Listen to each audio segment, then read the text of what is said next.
Noi abbiamo sempre detto che come Azione il nostro miglior risultato è quello di fare in modo che emergano dei candidati moderati in entrambe le coalizioni. Centrosinistra ha fatto un candidato moderato e quindi siamo già soddisfatti, vediamo cosa farà il centrodestra. E se alla fine il nome di Giovanni Manildo fosse quello che convince Azione a scegliere il campo largo del centro-sinistra?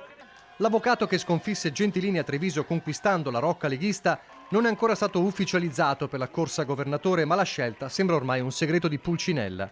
E i calendiani, che i più hanno sempre dato vicino al centrodestra per le regionali in Veneto, potrebbero anche cambiare idea, nel segno di un candidato che il presidente regionale di Azione conosce molto bene per averci lavorato fianco a fianco per anni. L'apprezzamento a Giovanni Manildo non può che esserci perché insomma è un apprezzamento che viene da lontano, dopodiché insomma la politica si fa anche con i programmi. E senza dimenticare che alla fine la decisione spetterà pur sempre a Carlo Calenda, uno che non ha mai lesinato lodi nei confronti dei leghisti come Zaia e Conte.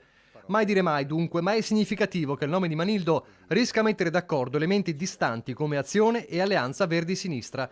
Se non è campo largo questo. Giovanni Manildo è l'unico sindaco che ha sconfitto la Lega nel suo momento di forza del centro-sinistra, purtroppo è anche l'unico della città di Treviso che non ha fatto il secondo mandato. Esatto. Ma c'è un motivo però del perché non ha fatto il secondo mandato. Ce lo spieghi in 10 nel secondi. 2013 centro-sinistra tradizionale e abbiamo vinto.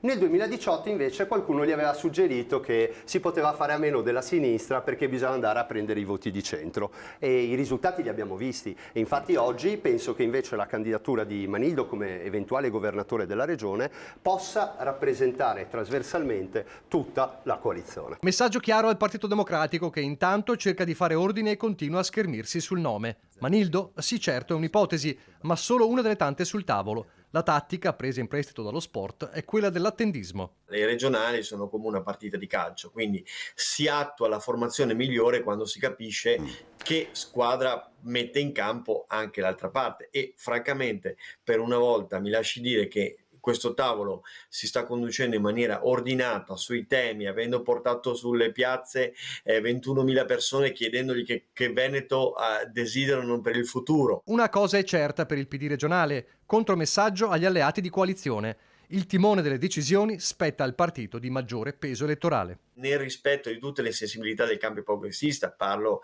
di AVS, parlo dei 5 Stelle, parlo di Italia Viva e capiremo nelle interlocuzioni che ci sono rispettose con Azione se le nostre proposte sono buone, ma il Partito Democratico ovviamente rivendica la gestione e la proposta in accordo con gli alleati di una candidata o di un candidato valido.